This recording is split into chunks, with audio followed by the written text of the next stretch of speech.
Hello everyone, स्वागत है आपका आज के सेशन में और मैं हूं आपका नट वाला भैया। हाँ जी, चलिए करते हैं आज की क्लास की शुरुआत। देखिए जी, लास्ट क्लास में हम लोगों ने बैंकिंग का रिफॉर्म्स को की तैयारी करी थी, है ना, यानी कि पढ़ाई करी थी। आज हम लोग जो है वो बेसल नॉर्म्स की चर्चा करने वाले हैं कि भाई बेसल नॉर्म्स क्या है, कैसे आया था और उसकी हिस्ट्री क्या है ना। ये सारी डिटेल में हम चर्चा करेंगे। तो ज्यादा लेट ना करते हुए चलते कहाँ, आपके नोट्स की ओर, यानी कि क्लास की ओर। अब आपको क्या करना है जी, सॉरी, अब आपको क्या करना है जी, ये नेट वाला भैया का टेलीग्राम चैनल ज्वाइन कर लेना, जहां पे आपको क्या मिलेगा, सारा का सारा नोट्स मिलेगा। ठीक है, इसके बदले में आपको बस करना है चैनल को सब्सक्राइब और नोटिफिकेशन ऑन कर देना है, ताकि आपको अगला वीडियोस जरूर मिले। ठीक है, लेक्चर नंबर 9 हम बैंकिंग का कर रहे हैं और पढ़ रहे हैं बेसल नॉर्म्स। कहता है वाटर बेसल नॉर्म्स।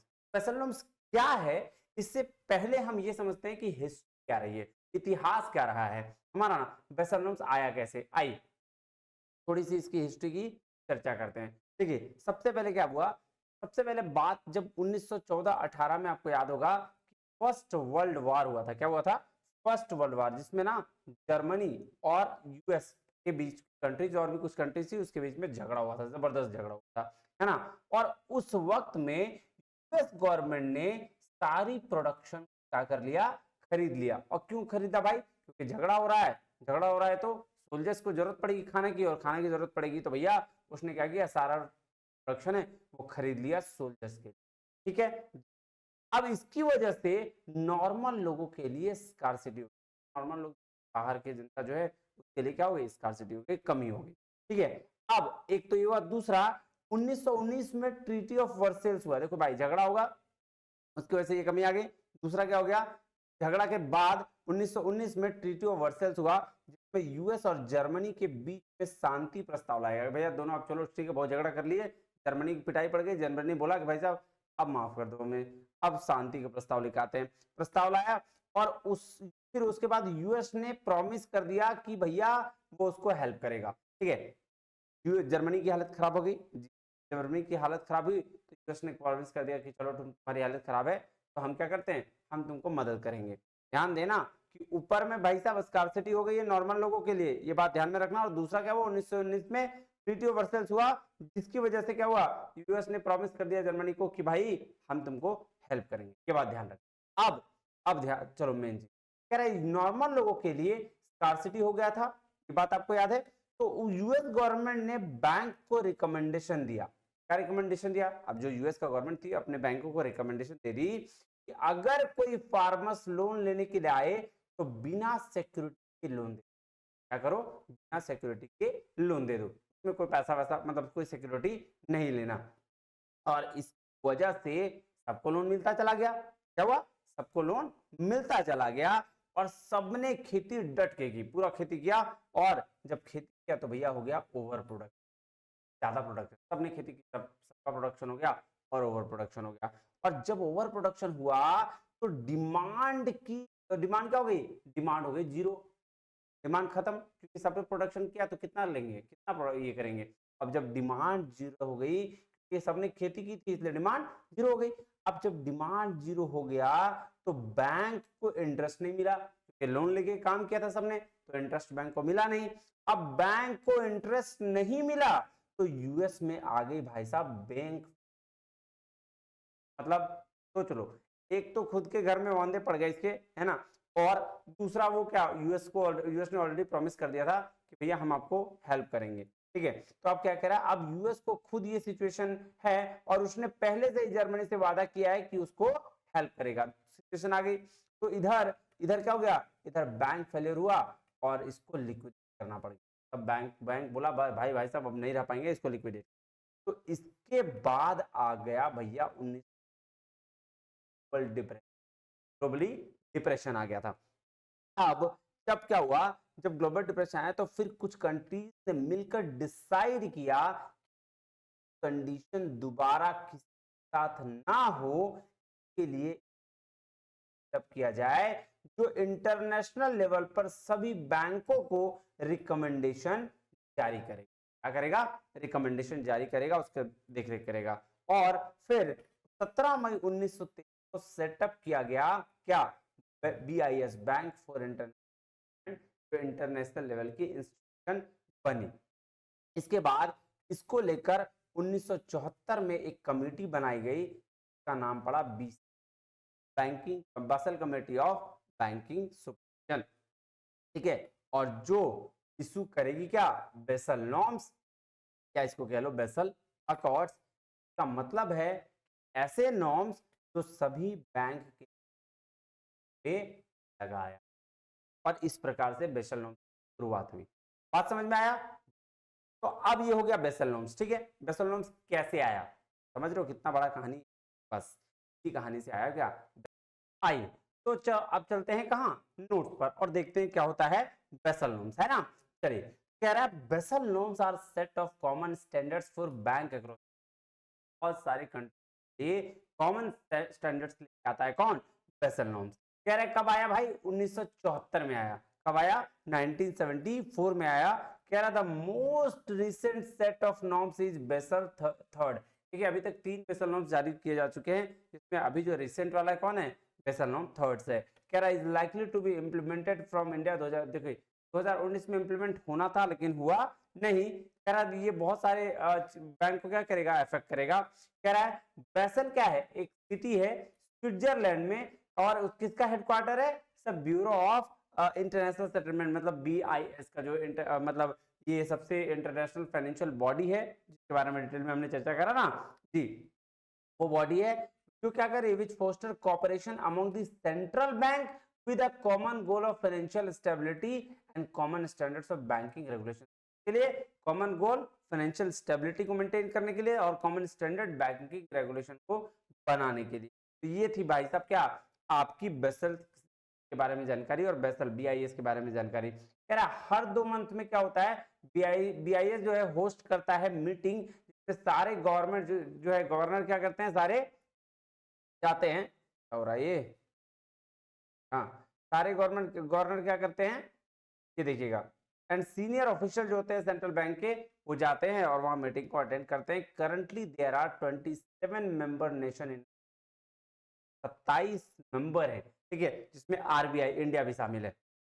कह रहा है Basel guidelines refers to the broad supervisory standard formulated by the group of central banks called Basel committee on banking supervision. अब देखिए PCBS के बारे में बताया था ना कि एक कमेटी बनी थी जिसमें बहुत सारे सेंट्रल बैंक्स इंक्लूडेड है जी, तो उसी बेसल ये BCBS की बात कर रहा है, Basel committee on banking supervision की, जो कब आया था, 1974 में आया था, 1974 में आया था। कह रहा था set of agreement by BCBS which mainly focus on risk bank and the financial system and the call Basel accord. तो भैया जो BCBS के तहत जो रिस्क पे फोकस करता है और उसके लिए फाइनेंशियल सिस्टम बना है, उसको क्या बोलते हैं, बेसल अकॉर्ड्स बोला जाता है। क्या बोला जाता है, बेसल अकॉर्ड्स बोला जाता है ना। चलिए क्या कह रहा है, the purpose of accord is to ensure that the financial institution have enough capital on account to meet obligation and absorb unexpected loss. Purpose क्या था इस अकॉर्ड का, कि भैया फाइनेंशियल इंस्टीट्यूशन जो है वो अपने पास इतना कैपिटल जरूर रख सके ताकि वो ऑब्लिगेशन अपनी जो ड्यूटी है, मतलब अगर बहुत ज्यादा लॉस हो जा रहा है या बहुत ज्यादा अनएक्सपेक्टेड लॉस हो जाए तो उसको एब्जॉर्ब कर सके या उसके रिक्वायरमेंट्स को फुलफिल कर सके। ऐसा नहीं कि भैया बैंक फेलियर हो गया तो बात खत्म करो लिक्विडेट करो, ऐसा की जरूरत ना पड़े। तो वही कह रहा है India has accepted Basel accords for the banking system. In fact a few parameters the RBI has prescribed stringent norms as compared to the norms prescribed by BSE। तो कुछ ऐसे नॉर्म्स है जिसको RBI ने बहुत ही स्ट्रिक्टली तरीके से follow करने के लिए बोला है बैंक को, भाई आपको इसको फॉलो करना चाहिए, है ना। चलिए क्या कह रहा है, ध्यान में देखिएगा, कह रहा है being established the BCBS has formulated the Basel 1, Basel 2 and Basel 3 accords। 3 Basel norms जारी किए गए, बेसल 1, बेसल 2 एंड बेसल 3। अच्छा एक minute रुकिएगा,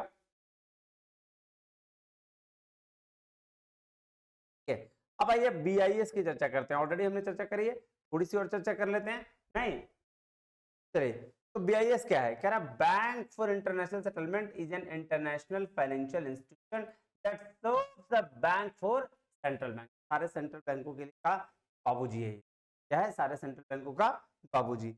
it plays a crucial role in the facilitating international monetary and the financial corporation.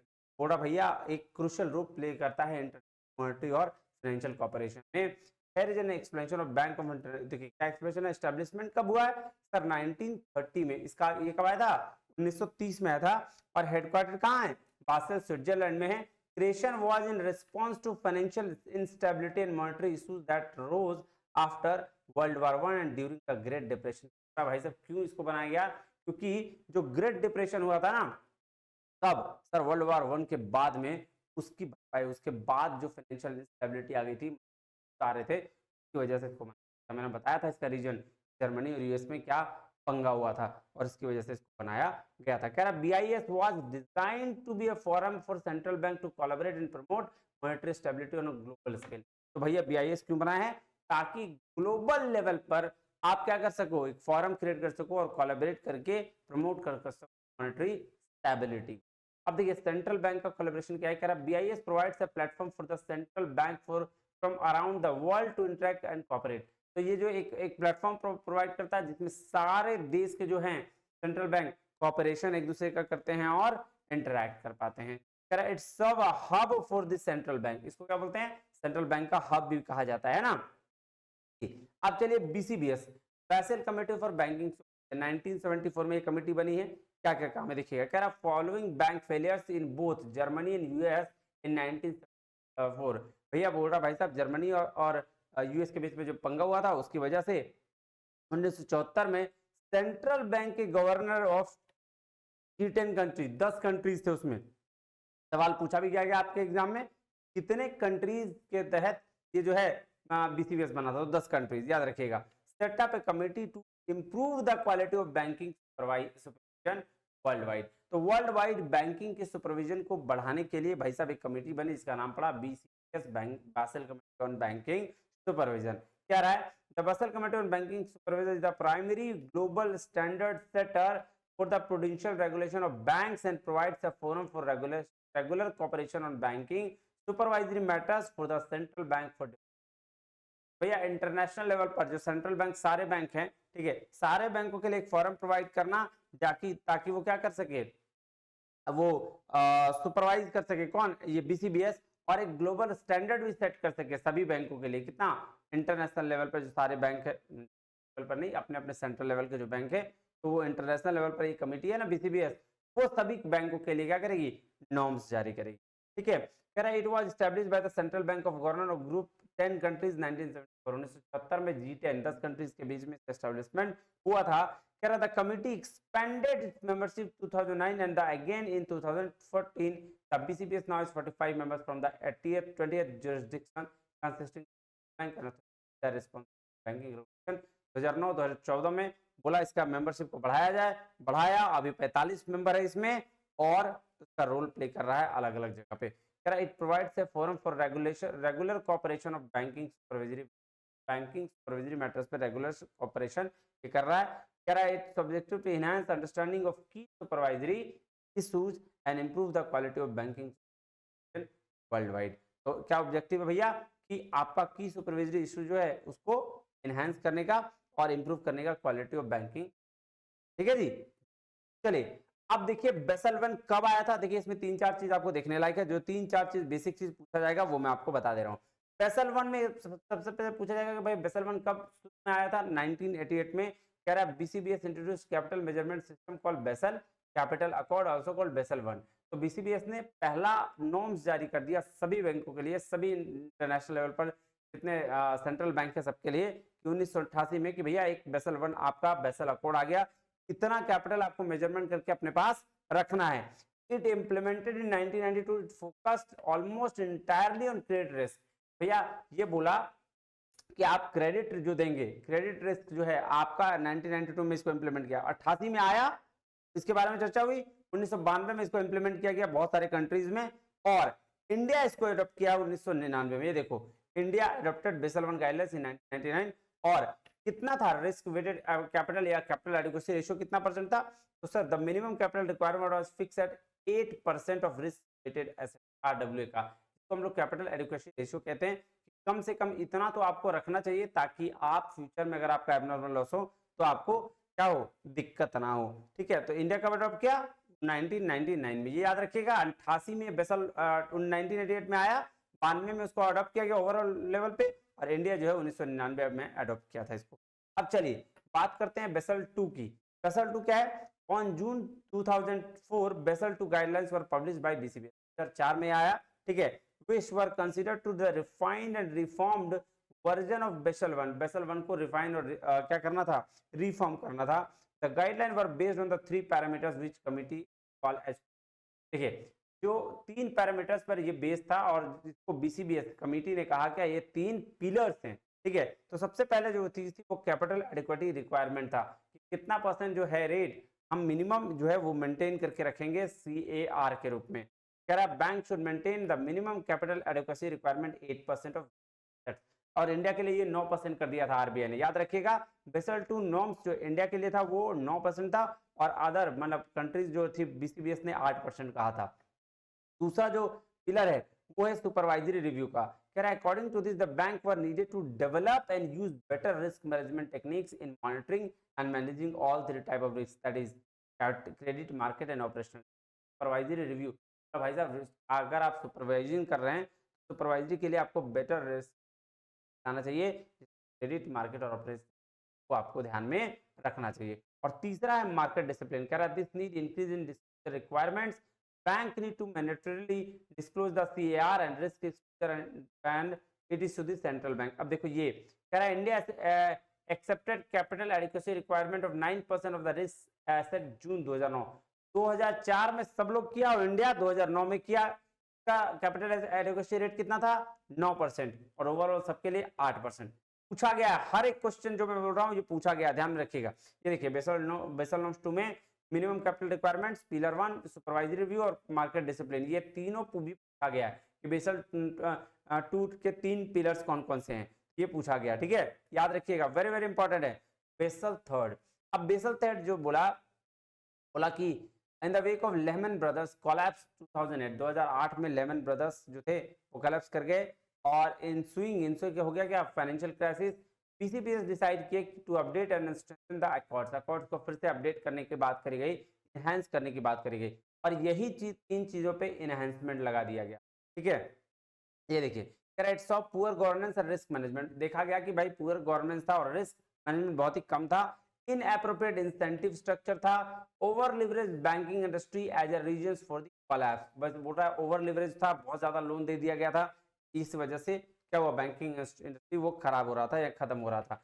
In July 2010 में an agreement was reached regarding to overall design the capital and liquidity reform package, और 2010 जुलाई में फिर ये किया गया कि भैया overall design किया गया कैपिटल लिक्विडिटी को कैसे रिफॉर्म किया जाए, और this agreement is now known as Basel 3, और इसी एग्रीमेंट को बेसल 3 के नाम से जाना जाने लगा, and is likely to be implemented in India from 2019। और बेसल 3 को इंडिया ने ऐसा मान लिया था कि 2019 में किया जाना था, लेकिन वो कोरोना की वजह से 2021 नहीं हुआ था। कह रहा है changes proposal in Basel 3 over earlier records, Basel 1, Basel 2 and तो बेसल 3 में क्या हुआ कि बेसल 1 बेसल 2 में जो नहीं थी वो सारी चीजें डाली गई। बेटर कैपिटल क्वालिटी की बात करी गई, बेटर कैपिटल क्वालिटी की बात करेगी। One of the key elements of Basel 3 is the introduction of much stricter definition of capital, मतलब ज्यादा से ज्यादा स्ट्रिक्ट कैपिटल की बात करी गई कि भैया आप कैपिटल जो क्वालिटी रखे हो वो उसमें थोड़ा कम है, अब ज्यादा रखा जाना चाहिए। कैपिटल कंजर्वेशन बफर की बात किया गया कि एक अनदर की फीचर बोला गया बेसल 3 में, now banks will be required to hold a capital conservation, अब बैंक को 2.5% तक का कैपिटल कंजर्वेशन करके रखना पड़ेगा, ये बोला गया इसमें। फिर एक काउंटर साइकिल बफर, इसको भी बोला गया कि 0 से 2.5% तक इसको भी आपको रखना पड़ेगा ताकि ये बैड टैक्स में आपके काम आ सके। फिर minimum common equity and tear 1 capital requirements की बात की गई कि बेसल 3 में 4.5% तक रिस्क वेटेड एसेट्स को भी रखा जाना चाहिए। चलिए लिवरेज रेशियो की बात की गई है ना, कि लिवरेज रेशियो को भी रखा जाना चाहिए। कह रहा है review of financial crisis 2008 has indicated that the value of many assets fell quicker and assumed from historical experience. तो भैया बोला कि 2008 में जो क्राइसिस हुआ था उसकी वजह से हमने मैनी एसेट्स को क्या किया, अज्यूम किया कि हिस्टोरिकल बेसिस पर हमने उसको एक्सपीरियंस किया, और बेसल 3 में लेके आए कि लिवरेज रेशियो जो है वो सेफ्टी जाल है, नेट है, और leverage ratio is a relative amount of capital to risk. This aim to put a cap swelling of leverage in the banking sector of global basis. Percent leverage requirement will be tested before the mandatory leverage 2018 में इसको mandatory कर दिया गया कि 3% level रखना पड़ेगा। चलिए अब देखिए मेन जो था ये था इनहेंसमेंट बात करेंगे। पिलर 1 में enhanced minimum capital requirements, enhanced supervisory review और enhanced disclosure and market discipline, बस यही बात की गई है। वहां से बेसल 2 से इनहेंसमेंट की बात करी गई है। अब नेक्स्ट चलते हैं। ये आपको दिख रहा होगा Indradhanush plan. Basically Basel norm third के गाइडलाइंस को फॉलो करने के लिए ये प्लान बनाया गया था। क्यों बनाया गया था? ताकि बेसल नॉर्म्स थर्ड के गाइडलाइंस को पूरी अच्छी तरीके से फॉलो किया जाए। तो देखिए क्या कह रहा है, कह रहा है finance minister Arun Jaitley launched a 7 prolonged plan called Indradhanush in 2015। तो फाइनेंस मिनिस्टर अरुण जेटली साहब वो उन्होंने 7 प्रोलॉन्ज्ड प्लान लॉन्च किया था जिसको इंद्रधनुष प्लान बोला गया 2015 में। और the mission is also non a to G public sector banks. Public sector banks के लिए ए टू प्लान था, ए से जी तक का। क्या बोल रहा है? Mission of the plan to revamp और improve the functioning of the public sector bank. क्या करना था? रिवैम्प करना था, इंप्रूव करना था उनकी फंक्शनिंग को, काम करने के तरीका को। कह रहा है Indradhanush mainly focus on systemic changes in the state run leaders including a fresh look hiring, comprehensive plan to de-stress bloat lenders, capital infusion, accountability incentive with a higher reward stock options and cleaning up governance। तो इन्होंने जो बात करी 7 power की, क्या क्या बात करा? 7 पार्ट्स ऑफ फर्स्ट अपॉइंटमेंट अच्छा वाला करेंगे, बैंक ब्रॉड ब्यूरो की बात करी, कैपिटलाइजेशन की बात करी, डिस्ट्रेशन की बात करी, empowerment, framework of accountability and governance reforms. तो ABCDEFG देख लो अपॉइंटमेंट्स है ना। बोला separation of CEO MD to check excess concentration power and smooth the functioning bank. बोला सीईओ और एमडी को चेक करना रहना चाहिए ये सारा चीज। Bank bureau, bank board bureau की बोला will replace the appointment board PSB। It will advise the bank how to raise funds and how to go ahead with the merger and acquisition. तो बोल रहा है एक बैंक बोर्ड ब्यूरो बनाया जाएगा, फिर क्या डिसाइड किया गया कि कैसे फंड को रेज करना है और कैसे आगे बढ़ाना है मर्जर और एक्विजिशन के लिए। ठीक है, कैपिटलाइजेशन किया जाएगा। बोल रहा है कि capitalization of the bank by inducing 770,000 crore into banks the next 4 years. Next 4 साल में जो है 70,000 करोड़ के लिए कैपिटलाइजेशन किया जाएगा। स्ट्रेसिंग की जाएगी solve issue in the infrastructure sector to check the problem stressed bank.